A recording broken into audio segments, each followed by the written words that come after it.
شیر اور خرگوش۔ ایک گھنے جنگل میں ایک شیر رہتا تھا۔ وہ سارے جنگل کا بادشاہ تھا، لیکن وہ جانوروں کو بہت پریشان کرتا تھا۔ ہر روز کسی نہ کسی جانور کو بے دردی سے مار کر کھا جاتا تھا۔ شیر کے ڈر سے جنگل کے جانور چھپ جاتے، بھوکے رہنے پہ مجبور ہو گئے۔ اسی طرح کچھ دن بعد جنگل کے سارے جانور ایک جگہ جمع ہوئے اور شیر سے کیسے بچا جائے اس کی ترکیب سوچنے لگے۔ سب جانوروں نے اپنی اپنی بات کہی اور آخر میں ایک گیدڑ نے کہا، میرا خیال ہے کہ ہم شیر کے ہاتھوں مرنے کے بجائے ایک ایک کر کے شیر کے پاس چلے جائیں۔ اسی طرح شیر کسی ایک کو کھا لے گا اور ہم اپنی باری سے چلے جایا کریں گے اور بلا خوف اور ڈر سکون سے زندگی گزاریں گے۔ گیدڑ کی بات پہ سب جانوروں کی رضامند ٹھیک ہے، تمہاری بات درست ہے۔ موت کا خوف کرنے کے بجائے اپنی باری آنے کا ڈرتے ہیں اور اطمینان سے زندگی گزارتے ہیں۔ جانوروں کی بات چیت مکمل ہونے کے بعد گیدڑ نے یہ بات جا کے شیر کو بتائی۔ شیر نے کہا، میں بادشاہ ہوں، اس لیے میں تم سب کی بات مان رہا ہوں، لیکن ایک بات غور سے سن لو، اگر کسی دن مجھے جانور ملنے میں دیر ہوئی تو میں خاموش نہیں رہوں گا اور دوبارہ تم سب پر حملہ شروع کر دوں گا۔ شیر نے بڑے غصے سے کہا۔ شیر کی بات سن کے گیدڑ نے حامی بھر لی اور وہاں سے چلا گیا۔ اس دن کے بعد بلا ناگہاں اپنی باری کے مطابق شیر کے پاس جانور جاتے اور جانوروں کو مار کر کھا جاتا۔ یہ سلسلہ چلتا رہا۔ ایک دن خرگوش کی باری آ گئی۔ خرگوش بہت ہی چالاک تھا، اس کو شیر کے پاس جانا منظور نہیں تھا۔ اس نے اپنے ساتھی جانوروں کو بے رحمی سے مار کر کھانے والے شیر کو سبق سکھانے کی ٹھان لی اور ایک عجیب ترتیب نکال کر آہستہ آہستہ شیر کے غار کے پاس پہنچ گیا۔ دیر ہونے پر شیر نے غصے میں آ کے اور کہا، خرگوش کو دیکھ کر غصے میں کہنے لگا، میں نے تم سے پہلے ہی کہا تھا کہ دیر ہو جائے تو میں خاموش نہیں بیٹھوں گا۔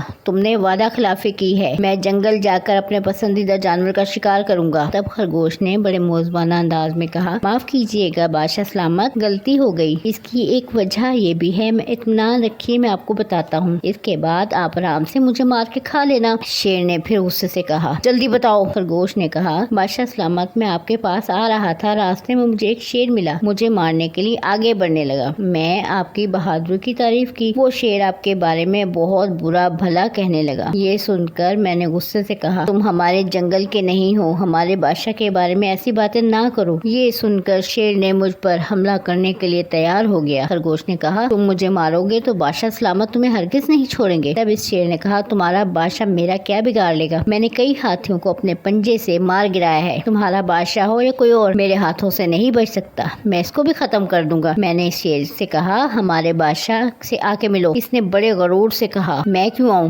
تمہارے بادشاہ کو یہاں آنا ہوگا۔ بادشاہ سلامت، اسی لیے آنے میں تاخیر ہو گئی۔ یہ سنتے ہی شیر غصے سے دھاڑا اور کہنے لگا، چلو میں اسے ختم کر دوں گا۔ اس کے اندر جھانکیے، وہ شیر آپ کے بے صبری سے انتظار کر رہا ہے، آپ اسے سبق سکھائیے۔ شیر غصے سے فوراً کنویں میں جھانکنے لگا اور زور زور سے دھاڑنے لگا۔ تب کنویں کے اندر سے دوسرا شیر بھی دھاڑنے لگا۔ خرگوش نے کہا، دیکھیے اسے کتنا فخر ہے کہ وہ آپ کو نیچا دکھا رہا ہے، کہہ کر وہ شیر کو غصہ دلانے لگا۔ شیر نے بنا سوچے سمجھے بغیر کنویں میں چھلانگ لگا دی۔ کنویں میں کوئی نہیں تھا۔ شیر کنویں میں ہاتھ پاؤں مارتا، کنویں سے نکلنے کی کوشش کرتا، لیکن وہ نہیں نکل سکا، اس نے کنویں میں ہی دم توڑ دیا۔ خرگوش نے اپنی عقل مندی سے نہ صرف اپنی حفاظت کی بلکہ تمام جانوروں کو بھی اس سے نجات دلائی۔